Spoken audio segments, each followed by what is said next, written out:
Sa pumili ng color card, ito ang inyong reading.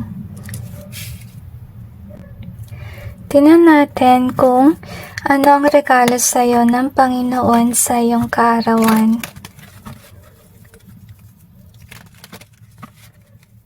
I'm sensing birthday wishes coming true.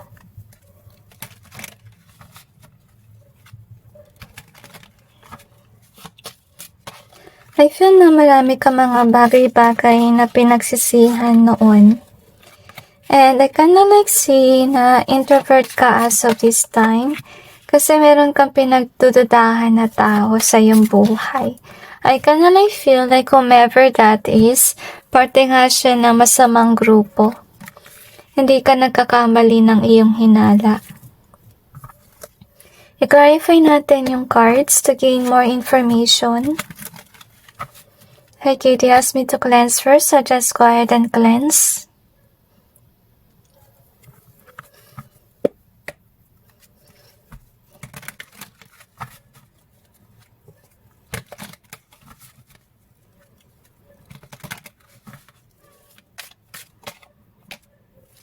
I kinda like feel na ikaw yung tipong tao na mahilig mag-post sa social media. Maybe it's more on past energy.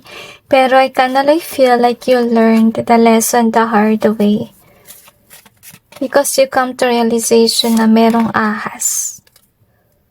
At I kinda like feel heaviness sa aking mata. Kasi kung sino naman yung ahas na yun, siguro malapit ka sa taong yon or hindi mo inaasahan na gagawin niya yung ganong bagay sa'yo. So, anyway, ito yung iyong cards. So far, yun nga, may malungkot ka kasi akala mo siguro yung mga tao sa paligid mo ay okay naman, wala namang ahas. Pero yung regalo sa'yo ng Panginoon, magkakaroon ka ng realization kung sino yung hindi mabuti sa iyong buhay. And yung regalo sa'yo ng Panginoon is you will be divinely guided to know whomever is that negative person is. I can like see here na yung actually clue sa'yo ng Panginoon, itong tao na to ay ma-pride or arrogante. Okay? So, next that we have is this one. So, as I told you, wishes coming true. So, ibig sabihin lang nun, yun na, pinakinggan ng Panginoon, yung iyong dasal, and with the encourage being here. So, if ever you were wanting something like a business, kung ano man ang winish mo, God is encouraging you to go after it. Kasi, isa yun sa kanya regalo sa'yo, natutuparin niya yung iyong hiling. Next na we got is fight and friendship. So, ibig sabihin lang nun na maging masaya yung birthday kasi syempre may mga friends dyan. But yet, God is reminding you na kung sino yung masama or sabahe sa iyong kaklose, guys. Whether it's friend, relative, kung ano man yan. Magkakaroon ng away doon. At hindi naman dahil ayaw ni God na mag-happy-happy ka, pero kapag may tao na hindi mabuti sa iyong buhay, alisin niya ng Panginoon at magkakaroon ng conflict in order for that to happen, na malayo ka sa maling tao na may ginagawang kalokohan sa iyo. Next one we got is this one. So, I kinda like see with the strategy and gain. So, iregalo nga sa'yo ng Panginoon, maybe it's more likely you could be wishing for, let's say, a business, okay? Example lang guys, I'm not quite sure kung ano yung hinihiling mo, but yet God really wants you to go after it. So, yung regalo sa'yo ng Panginoon, magkakaroon ka na strategy or encouragement at ika-guide ka ng Panginoon, as you can see, on how to achieve your goals and your dreams. Kasi, iba siguro sa inyo takot mag-go after it kasi may mga thoughts kayo na negative, but yet God is wanting you to push forward to whatever you want to achieve, okay? So, you have the bully and desired.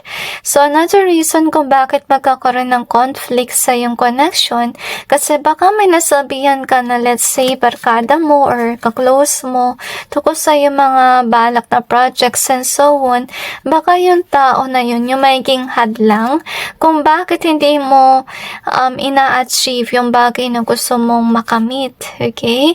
So, ito yung magiging realization mo kung sino ba yung ahas sa yung buhay. Yung dahilan kung bakit yung mga dinedesire mo hindi mo mapuntahan. Kasi nga may negative na magsasabi sa'yo ng kung ano-ano yung pala. Itong tao na to ay bully. Hindi mo tunay na kaibigan, kundi ito ay fake na tao.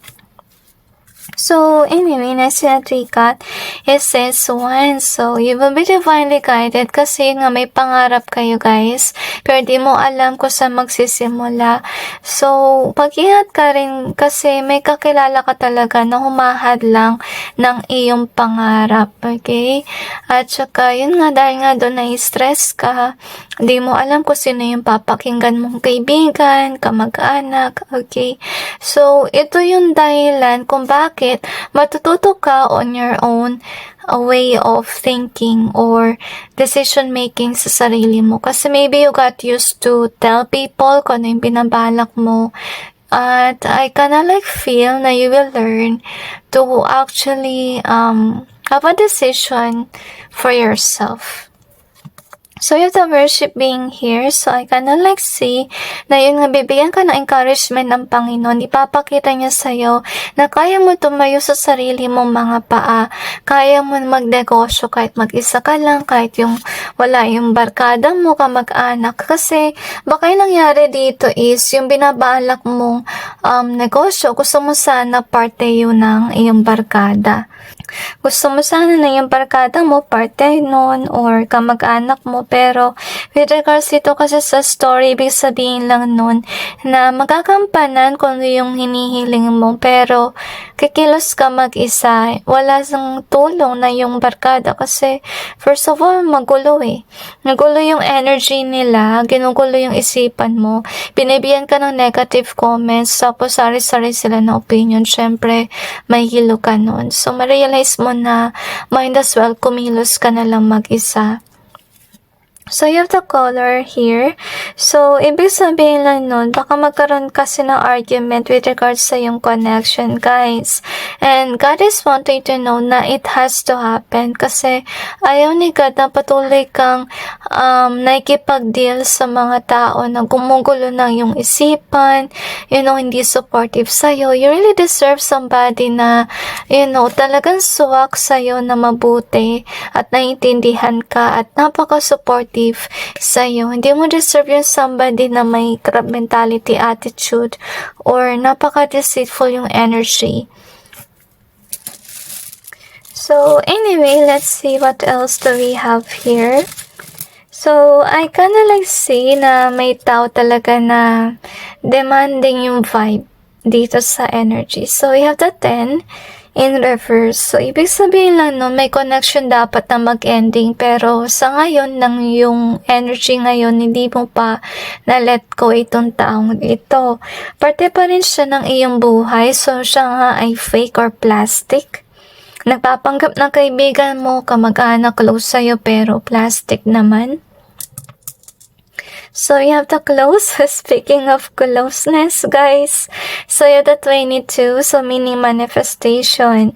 At I kinda like feel, dito mo talaga mapapansin kung sino yung plastic o hindi sa binabalak mo na negosyo.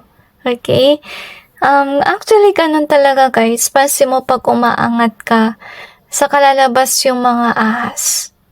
Okay, yung mga ahas na yun, kasi hindi sila yung tipong tao na nakita, kaya hindi sila sanay na makita kung umasense. So, sanay sila na lagi ka nasa baba at mabibigla ka na lang, iba sila mag-react kapag paangat ka na. Okay, so, yun yung isa sa palatandaan mo kung sino yung mabuti sa iyong buhay.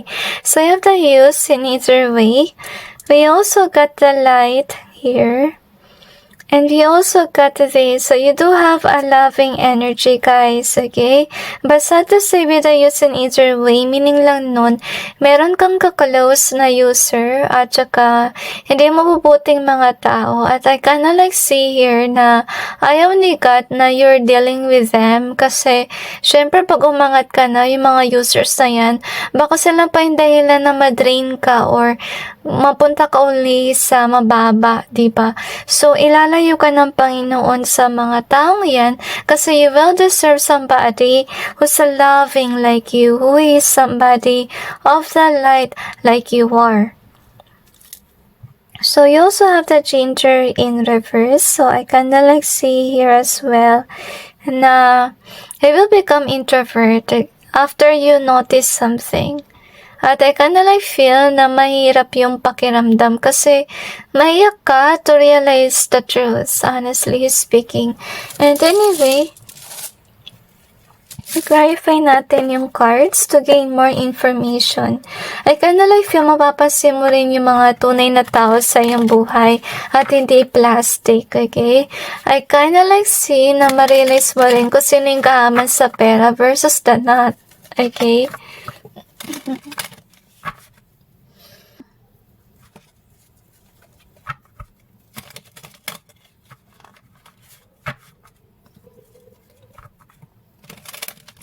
May away talaga siguro mangyayari kasi may naririnig tayong tahol ng aso.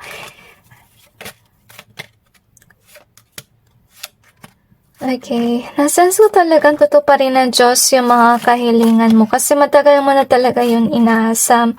Actually, yung hadlang lang dito guys is yung iyong mind, okay?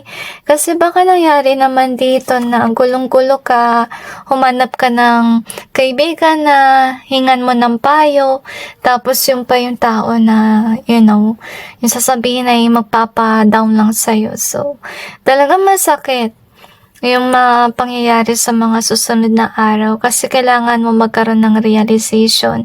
Hindi ka umaangat dahil you're still dealing with the wrong people as you can see here. At yung sad news dito guys, hindi mo pa sila na let go. You really have to let them go. Guys, kasi hadlang.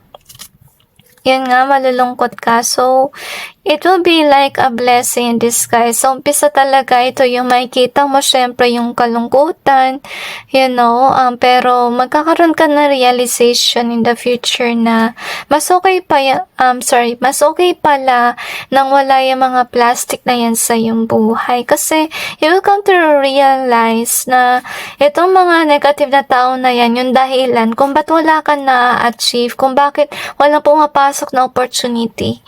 Okay, so, yun nga kasi, yun nangyari niyan, maraming mga bagay na hindi ka napansin before. At sa mga darating na panahon, mapapansin mo na yun, kung ano man yung mga hindi mo na-realize before.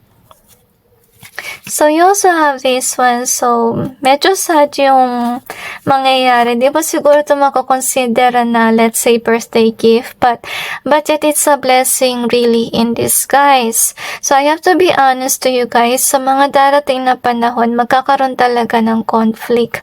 Kasi inaalis ang Panginoon yung mga tao sa iyong buhay na unjust, na ahas, na may crab mentality attitude, na napaka-negative at toxic. Kasi gusto naman ng Panginoon na may makapasok na mga tao na mabuti sa iyong buhay at hindi yung mga ahas na to yung mag-stay. Okay? Kasi siguro matagal ka na nagagamit na rin, you know, at saka pinagsamantalan yung kabutihan mo, diba? Hindi mo deserve yung plastic kasi hindi ko na-sense ito yung energy mo ay ganun. Na-sense ko na talagang genuinely loving yung iyong energy. So, sana matagpuan mo yung iyong soul tribe. At saka, makikita mo lang sila sa oras na bumitaw ka na sa mga maling tao. Kasi, let me remind you, paano papasok yung mabubuting tao sa iyong buhay kung, you know, puno ka ng ahas sa paligid. Kasi imagine mo kung pumasok sila agad sa iyong buhay, baka sila tuklawin ng ahas. You get my point? So, anyway, might as well, alam ko na napaka down yung energy dito, but yet you really have to see it as a blessing someday. At saka sana ma-realize mo why these things has to happen too. So anyway, that's it guys, and God bless all of you.